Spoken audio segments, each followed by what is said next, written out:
Guys, here at Shield K9, I'm with my buddy Wilson, and we're going to be shooting part 2 of our sit, stand, and down series. Part 1, I did a lot of luring with the dog. I was just basically teaching the dog to hit the positions. So just a quick recap of that. I'm basically just baiting the dog or luring the dog into positions without giving any command. This is step 1, just getting your dog to hit these physical positions. Now step 2, I'm going to start to add words. I'm going to give the command, I'm going to wait about a half a second, then I'm going to lure the dog into the behavior that he already learned. If I wanted to do down, I'm going to say down, and then I'm going to lure the dog to the position, mark, reward.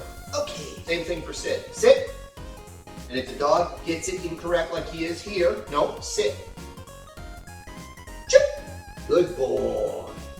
Mark and reward. Give the command, wait a half a second, lure the dog into the position. Let's assume that you did this for a couple of sessions. Now it's time to stop giving the dog as much luring as what he's actually receiving. It's time to actually push him to figure out what the word means a little more. Because if you always lure the dog, a lot of dogs will just always wait for you to add the lure instead of actually trying to figure it out. Of course, the dog has to be highly food motivated if you're doing this. Let's go again.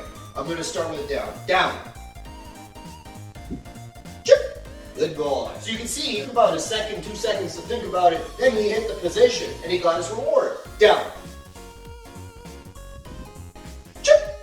Good boy. Not a rush, it's not a race. Give the dog time. And if he does the wrong thing, I'm also going to tell him if he does the wrong thing. Sit. No. Sit. And then I'm bail him out. Good boy. Stay. Good boy. So you can see the progression. Now I have done this with him more than just now. So I'm giving him verbal commands. I'm giving him time to figure it out. But my goal is to not have to lure the dog at all, whether I'm facing him, not facing him. Give him these commands and have him hit those positions. Down.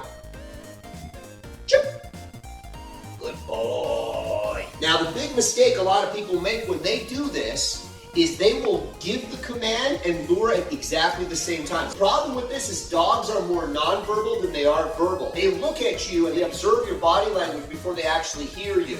And if you want to make the dog verbal, as in responsive to verbal stimuli, you have to make sure you separate your verbal stimulus and your nonverbal stimulus. So the nonverbal stimulus for sit is this, right? The verbal stimulus for sit is sit. Sit. Nope. Sit. Nope. Whenever you run into a little hiccup like this, where it's like, okay, he's not getting any of it, take a step back and work back up from there. So we'll start him again. Sit. Chip. Good boy. Okay. And I'm going to do this with him for a couple of sessions until he really gets the whole concept of sit. Now, this is the progression. So we go from luring the dog to these positions, right? Using a lot of baiting, a lot of help, to adding verbal commands, giving the dog a half a second, then giving luring to help the dog to the position, and then trying to fade the luring altogether. But this is how you would pretty much progress to step 2. I'll be back with step 3 on a later time where we're going to actually get into how to teach duration in these positions. Not only having the dog hit the position when they receive the verbal command, but also how to make duration in these positions. Thanks for watching.